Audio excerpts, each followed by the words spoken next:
This is the June post-board meeting video update. Just going to highlight a few things from this evening. We had a wonderful school board meeting.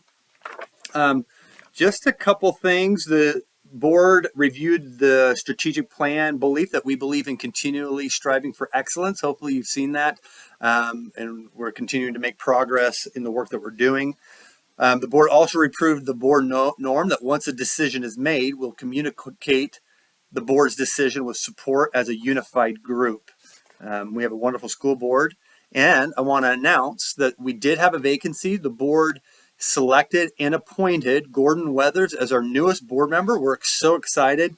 Gordon has extensive background experience in working with various boards, whether it's the chamber board or local town boards. He also has extensive work in business. He is a Reach Spring true guy, completely committed. Many of you may know him from youth sports.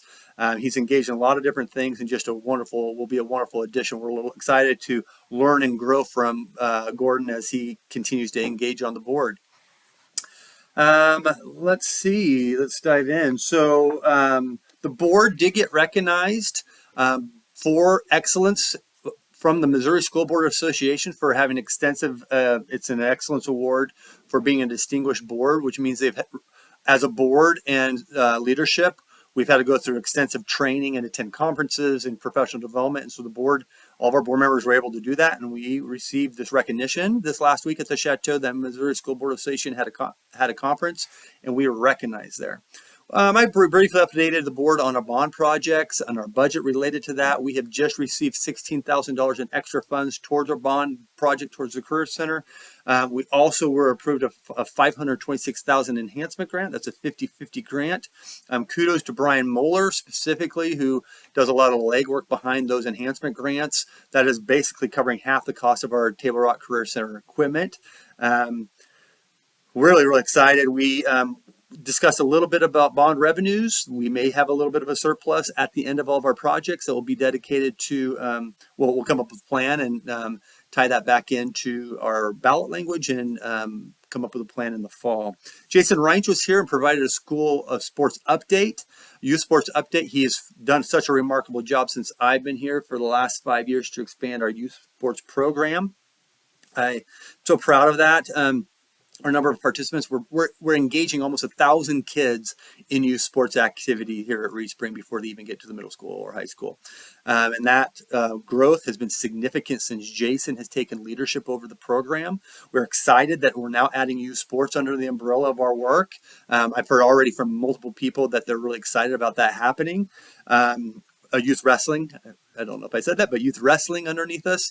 We'll also be exploring tennis options and running clubs with our new park. How can we integrate into that?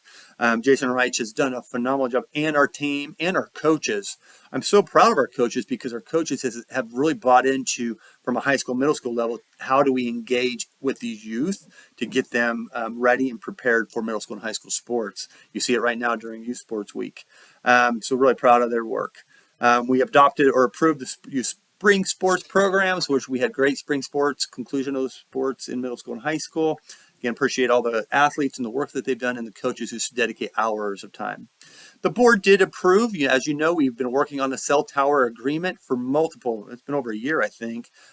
Joe Carlisle, our director of technology, presented that and worked through all the board's concerns, really got the company Horvath to bend on and really meet us to where we felt like we were comfortable with our agreement. So the board did approve pursuing forward with Horvath in putting a cell tower here on campus. There's a lot of upfront work that has to be done and testing and things. So it's going to be a process over the next year or two. But if all goes well, we will have, because it's been approved, a board approved cell tower that will also be bringing a monthly revenue into us. Dr. Kite presented a resolution on what is the Success Ready Student Network, and this provides it's a partnership with SRSN, this Success Ready Student Network, and Innovative Learning Design Zone teams will become a participant of that.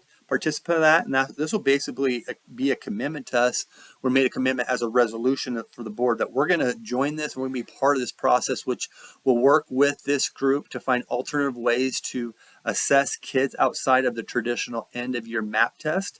What it really wants to build into is more of an ongoing year based way of monitoring student progress rather than we're just going to take one map test at the end of the year and then really not be able to use that data for anything because the kids are already gone. And so Dr. Kite is leading that. The board adopted that resolution. And if you Google that Success Ready Student Network, you'll learn a lot about that. The board approved our employee manuals and our student handbooks, so those will be put out to employee groups and to our employees and to our parents. You'll have those new handbooks. You'll have to sign off on those at your buildings that you understand those handbooks, but those will be ready for back to school. The board approved a conflict of interest policy, which is required every other year, basically that helps communicate to the board members that they can't have conflicts with the school district, doing business with the school district and profiting off the school district as a board member. The board adopted, really the final thing, the board adopted the budget for the 24-25 school year. This is something that it's a draft, we'll adjust it and adopt and ratify it as the year goes because it is a draft, but they did adopt that original budget going into the summer.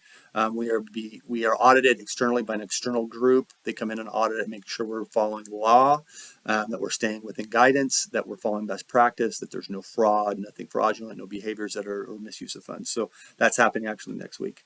And then on the 8th. And then the Fund Forward transfer, the board approved and authorized me to be able to make a Fund Forward transfer. There's only a certain amount of money that you can move from accounts to our capital improvement project account, and the board approved up to $818,000 that can be moved from operation to the Fund 4 as needed this year. And I'll work with the auditors and our Director of Business and Finance, Liz Smith, as we work through that. We had a great board meeting. It wasn't too lengthy, but it was great. We're excited about this summer, and we're really looking forward to August to having students back. Everybody stay safe. Enjoy your summer. We'll see you soon.